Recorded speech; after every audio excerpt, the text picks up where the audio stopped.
समझ में आया अब तक जो समझाया गया? कोई दिक्कत, कोई क्वेश्चन, कुछ पूछना हो? तो प्रेज, हम प्रेज कब करते हैं? जब हमें कोई चीज पसंद आती है।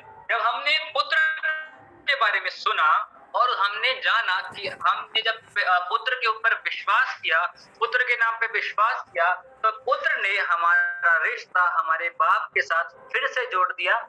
इसलिए हम उसकी क्या करेंगे? महिमा करेंगे, हम उसकी आराधना करेंगे। ठीक है जी। चलो अब बात करते हैं दान। दान का मतलब जजमेंट। बाइबल में जजमेंट एक ऐसा शब्द है जो बहुत डराता है। ठीक है जी। पास्टर जी ये जरूर बोलते हैं कि एक दिन आने वाला है जब जजमेंट होगा, मतलब जब न्याय किया जाएगा। कुरान बताती है कि एक समय ऐसा आएगा जब ईसा वाले पैगंबर तख्त लगाएंगे और वो तख्त न्याय का होगा। ठीक है जी। और गीता पढ़ो तो गीता में भी लिखा है कि एक रोज ऐसा आने वाला है जब सबका न्याय होना बहुत जरूरी है। और वो न्याय कौन करेगा? वो न्याय वो करेगा जो लकड़ी पे टंगाया गया था, जिसके खून का एक एक कतरा निकाल लिया गया था, फिर भी वो सबको माफ करके गया। और एक दिन ऐसा आएगा जब वो हम सबका न्याय करेगा। जजमेंट का मतलब न्याय। आप में से कितनों को न्याय पसंद है? 1 2 3 4 सबको न्याय पसंद है? पक्का? पक्का न्याय पसंद है। ठीक है। चलो हमारी जिंदगी में अब तक हम लोग लगा लो आप 30 इयर्स के तो हो गए जिन्होंने हाथ खड़ा किया। ठीक है। मैं अभी 30 इयर्स में 4 साल छोटा हूं। ठीक है जी। तो अगर देखा जाए तो हमने 60% काम वो करे हैं जो हमें नहीं करने चाहिए। एग्री करते हो? झूठ हमें नहीं बोलना चाहिए, हमने बोला है। माँ बाप का दिल नहीं दुखाना चाहिए, हमने दुखाया है। परमेश्वर का दिल नहीं दुखाना चाहिए, हमने दुखाया है। गलत काम नहीं करने चाहिए, हमने कर दिए। गलत कामों से ये मतलब नहीं कि किसी का मर्डर कर दिया, चोरी कर दिया, ना ना ना ना। किसी का दिल दुखाना, किसी के बारे में बुरी कल्पना करना, किसी के बारे में कुछ गलत सोचना, वो वाले गलत काम बोल रहा हूँ। ठीक है जी। और कोई गलत काम नहीं बोल रहा। ठीक है जी। तो ये सब हमने करे। इन दी एंड आते आते अगर न्याय किया जाए, ठीक है, तो हम लोग क्या ठहरेंगे? 60-40% अगर देखो, 60/40। ठीक है जी। तो कौन सा रेशो ज्यादा है, अच्छे कामों का या बुरे कामों का? अच्छे कामों का? बुरे कामों का? बुरे कामों का रेशो ज्यादा है। तो अगर न्याय हुआ तो यार हम तो फंस जाएंगे। लॉजिक वाली बात बोल रहा हूं।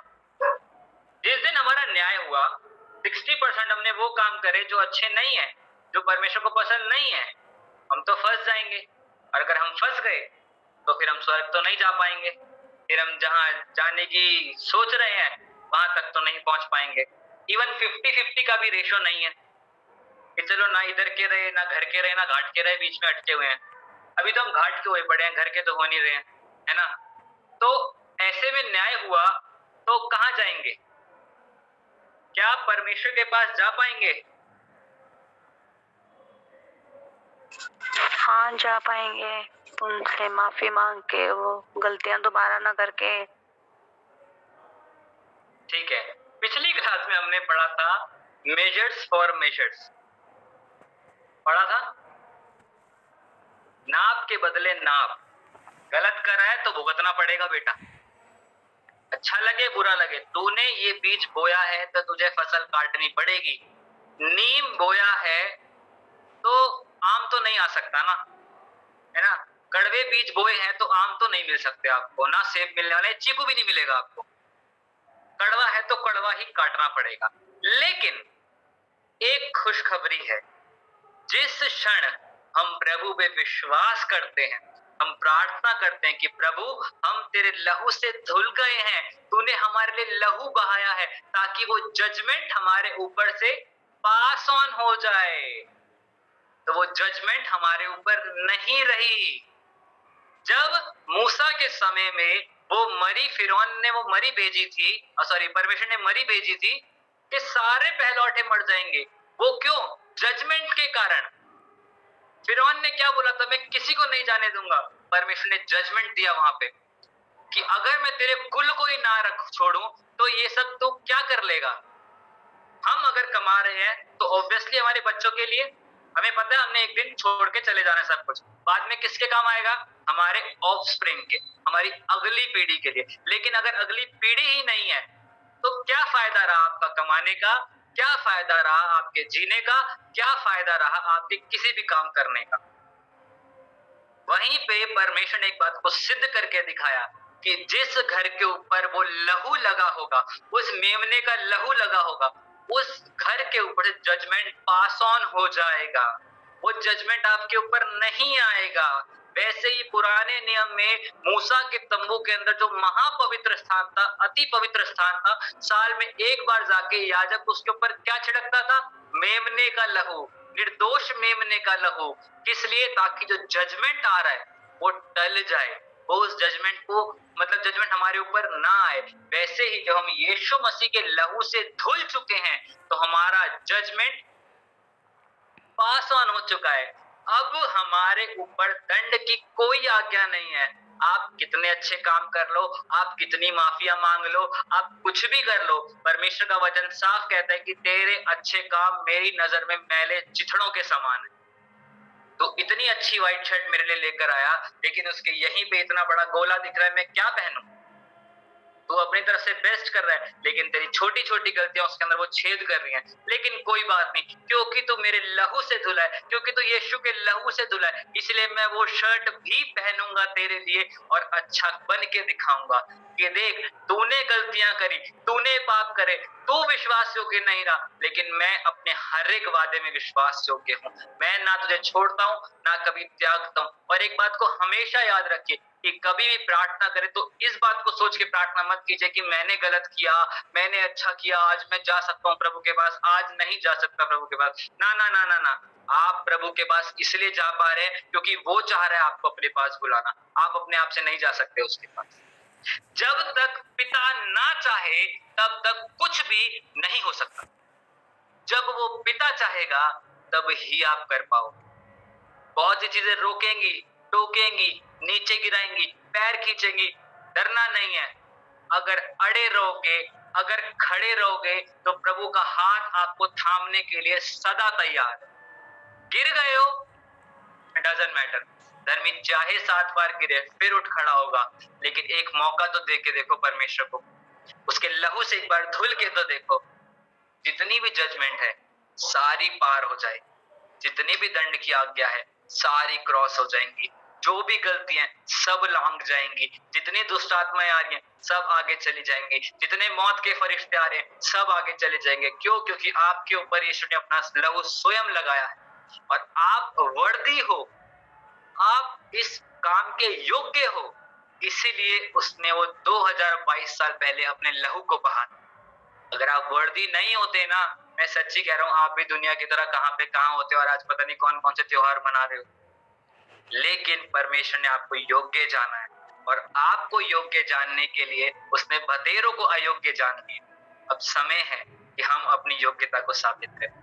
गिर रहे हैं, उठ रहे हैं, चलता रहेगा, डजंट मैटर, लेकिन परमेश्वर को नहीं छोड़ना, परमेश्वर से दूर नहीं होना। हो भी रहे हो तो एक बात को याद रखना, परमेश्वर हमसे सिर्फ एक प्रार्थना दूर है। एक प्रार्थना कीजिए, प्रभु मैं तेरे पास आना चाहती हूँ। मैं आपको एक गवाही देता हूँ अपने पिछले बैच की। एक भैया है, ठीक है, वो पिछले बैच में थे और मेरे बहुत अच्छे फ्रेंड है, मेरे साथ गिटार बजाते, मैं उनको गिटार सिखाया और उन्होंने मुझे एक बात आके गवाही दी इस बात की। मैं अब तक उस बात को याद करके बड़ा खुश होता हूँ कि यार चलो मेरा सिखाया हुआ कुछ तो काम आया। मैंने अपनी बाइबल स्टडी में सिखाया, अपनी नहीं मतलब जो हमारी क्लास होती है उसमें सिखाया कि परमेश्वर आपसे सिर्फ एक प्रार्थना दूर है। कितना भी आप दूर भाग जाओ, मुड़ना चाहते हो, एक प्रार्थना करो, प्रभु मैं वापस तेरे पास आना चाहता हूँ। मैं मुड़ गया था परमेश्वर, मैं दुनिया में खो गया था, लेकिन अब और नहीं, अब मैं तेरे करीब आना चाहता हूँ। कुछ बातें उनकी जिंदगी में ऐसी हुई, माफी चाहूंगा बोलते हुए अगर देख रहे हैं तो, उनकी मदर एक्सपायर हो चुकी हैं और काफी मतलब वो एग्रेसिव टाइप के बंदे हैं, ठीक है जी। और बहुत अच्छे दोस्त है मेरे, बहुत क्लोज दोस्त है मेरे, भाई के समान है। मैं बहुत सारी बातें उनसे शेयर करता हूँ, मेरे से शेयर करते हैं। लेकिन जब कुछ एक घड़ी आई ऐसी, वो बहुत टूट गए। स्टडी ज्वाइन तो करते थे लेकिन स्टडी में मौजूद नहीं होते थे, उनका ध्यान कहीं और होता। ठीक है, और मैं उनको यही बात, मैं क्लास में यही बात बोल रहा था कि प्रभु सिर्फ आपसे एक प्रार्थना दूर है। आज जब अपने बिस्तर को जाए तो प्रभु को बोले, प्रभु मेरे पास आ, मैं तेरे साथ मिलना चाहता हूँ। और आप बिलीव नहीं करोगे, पता नहीं कहां से ध्यान उनका घुस के, पूरी क्लास में मैंने इतना कुछ सिखाया, उनका ध्यान किसी पे नहीं गया। वो बात उन्होंने पकड़ ली कि प्रभु मेरे से सिर्फ एक प्रार्थना दूर है। हमारी क्लास खत्म हुई, वो प्रार्थना करने बैठे और उनको परमेश्वर ने दर्शन।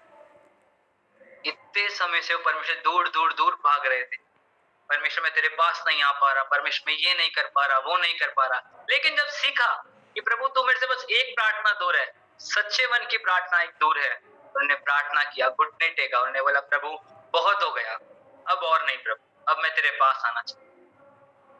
वेरी नेक्स्ट मोमेंट वो आत्मा से ऐसे भर गए कि उनको प्रभु का दर्शन मिला और उन्होंने इस बात की गवाही दी, भैया मेरे को ऐसा लग रहा है जैसे मैं उड़ रहा हूँ हवा में, मैं उड़ता ही जा रहा हूँ हवा में, मेरे को समझ नहीं आ रहा मैं क्या कर रहा हूँ। पिछले इतने दिनों से जो गलत चीजें मेरी जिंदगी में चल रही थी, ऐसा लगा जैसे किसी ने चुटकी बजाई और सब साफ हो गया, जैसे पूरा खाली मैदान काला पड़ा हुआ है, किसी ने यूं किया और सब सफेद हो गया। मुझे समझ नहीं आ रहा भैया ये क्या हो रहा है। छोटी सी बात कब किसकी जिंदगी में काम कर जाए कोई नहीं जानता। गलत काम कर रहे थे, दंड की आज्ञा आ चुकी थी, लेकिन बोला गया यीशु मैं तेरे लहू से धुल चुका हूं। जिस क्षण परमेश्वर के लहू से धुले, मिरेकल हो गया। आपकी जिंदगी में मिरेकल क्यों नहीं हो रहा? कभी कभी हमें प्रार्थना करनी चाहिए, हम उन चीजों को कर नहीं पाते, हम डिले को अपनी जिंदगी में इसलिए फेस करते क्योंकि हमें वो चीज समझ नहीं आती। लेकिन जिस क्षण उस बात को समझ जाओगे कुछ होगा और आप अपने बड़े ब्रेक थ्रू को अपनी जिंदगी में देखो। आमीन। ठीक है, समझ में आया अब तक? जजमेंट तक समझ में आया? क्योंकि आप यीशु के लहू से धुल चुके हो, अब दंड की आज्ञा आपके ऊपर नहीं है, आपको क्लीन चिट मिल चुका है। चलो अब बात करते हैं नप्ताली। नप्ताली का मतलब रेसलिंग करना। रेसलिंग कौन करते हैं? इंग्लिश में एक बहुत अच्छा वर्ड है हसल, HUSTLE, हसल करना। कितने लोगों को मतलब पता है हसल का?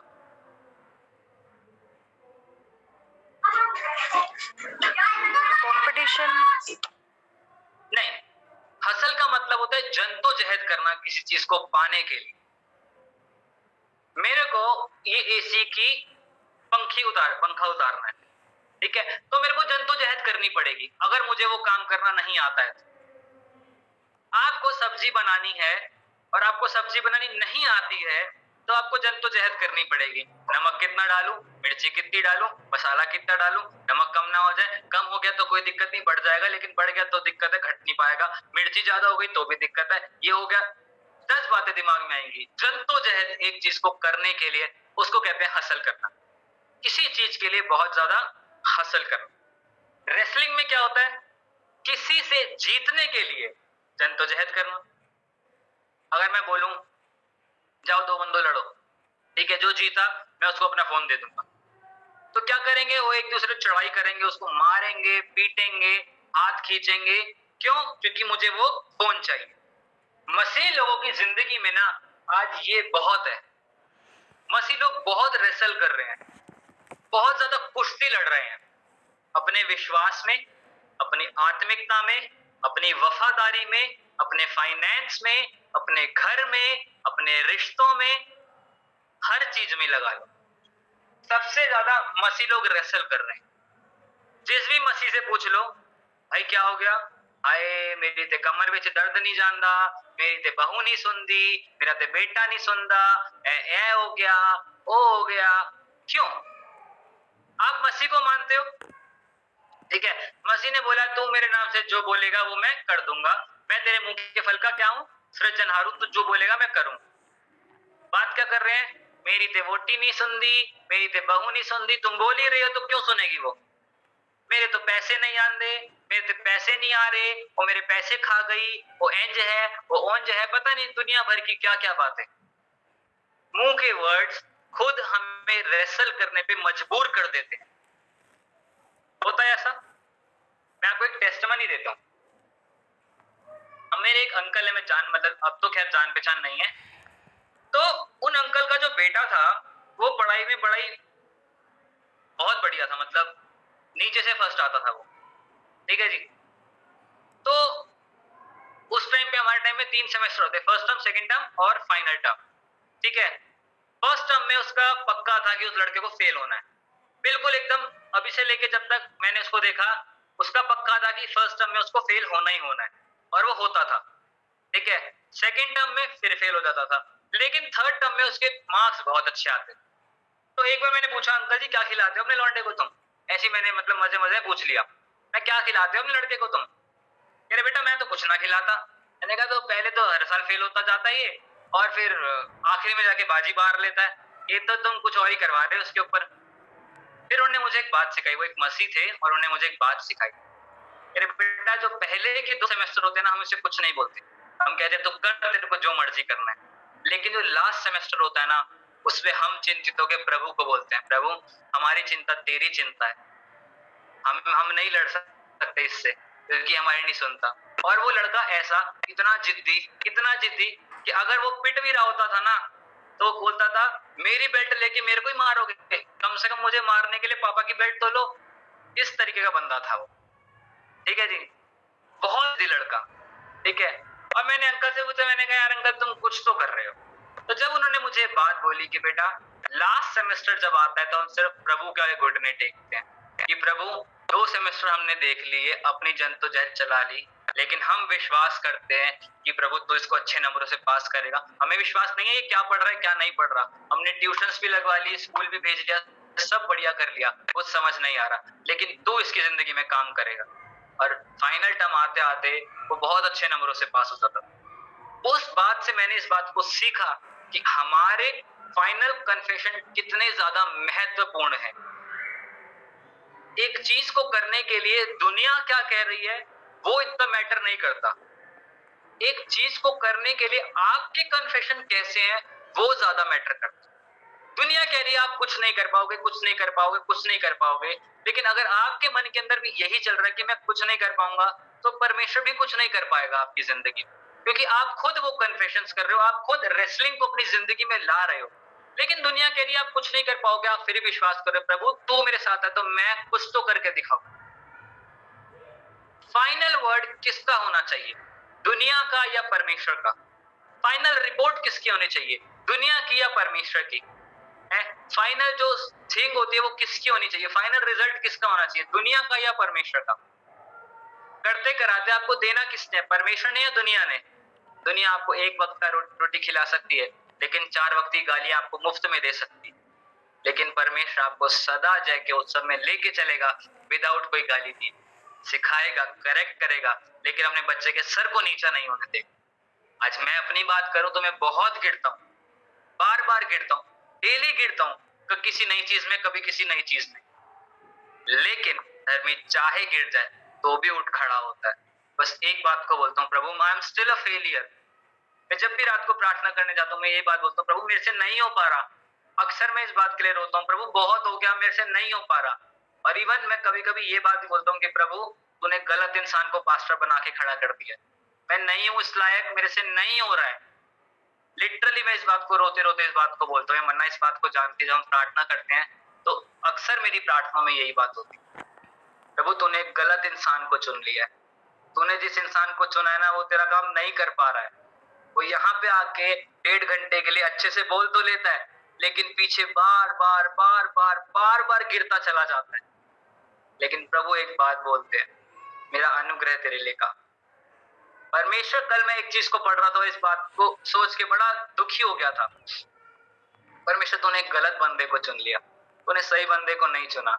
मैं तो बार बार गिर रहा हूँ, मेरे से लोग इतने ठोकर खा रहे हैं, ठीक है। वो जो 2 घंटे मेरे को देखते हैं वो ताली बजाते हैं, बहुत अच्छी बात है, बहुत अच्छी बात है। लेकिन प्रभु मैं अंदर से जानता हूँ मैं कितना खाली पड़ता हूँ, कितनी बार मैं गिर जाता हूँ, मैं किसी को बता भी नहीं पाता, किसी को एक्सप्रेस भी नहीं कर पाता। प्रभु मैं क्या करूं, मैं क्या करूं? मैं इंस्टाग्राम चला रहा था और उस पे एक चीज लिखी आई, God doesn't call the perfect, he calls us to be perfect. परमेश्वर ने परफेक्ट लोगों को नहीं बुलाया, उसने इसलिए बुलाया ताकि वो हम जैसों को परफेक्ट बना सके। और एक चीज परमेश्वर ने उसी समय मेरे दिमाग में और मेरे मन में इस वचन को डाला कि वैद्य की जरूरत किसको होती है? जो बीमार हो। जो सही है उसको क्या जरूरत? मैंने बोला हाँ प्रभु, मेरे को तेरी जरूरत है। मैं सच में, मैं आत्मा में बीमार हूँ, मैं शरीर में बीमार हो जाता हूँ, लेकिन प्रभु मुझे तेरी जरूरत है, क्योंकि तू एक ऐसा वैद्य है जो मेरे को ठीक कर सकता है, मेरी आत्मा को ठीक कर सकता है, मेरी जिंदगी को ठीक कर सकता है, और मेरी जिंदगी की हर बिगड़ी परिस्थिति को ठीक कर सकता है। अगर मैं अपने गलत कामों के चलते इसको अपने ऊपर लाऊंगा तो मैं जानता हूं मैं कहां जाने वाले काम कर रहा हूं। लेकिन क्योंकि मैं यीशु के लहू से मैं डेली अपने आप को धोता हूं कि प्रभु अपने लहू से धो के मुझे शुद्ध कर, मुझे पाक कर, मुझे साफ कर, मुझे नया बना, इसलिए परमेश्वर का वचन मेरे लिए कहता है कि अब से तेरे ऊपर दंड की आज्ञा नहीं है। अब से मैं तेरे को नया बना के खड़ा कर रहा हूं। तेरे पापों को मैंने हिम की तरह श्वेत कर दिया है। तेरे पापों को मैंने जितना पूरब से पश्चिम दूर है उतना दूर कर दिया है। कितना ही गिर सकता है तू, कितना ही गिर सकता है तू, मैं फिर भी तेरे को उठा के खड़ा कर, क्योंकि तूने मुझे नहीं बुलाया, मैंने तुझे बुलाया। He doesn't call the perfect, he calls us to be perfect. अगर हम परफेक्ट होते तो दुनिया में कहां पड़े होते पता नहीं।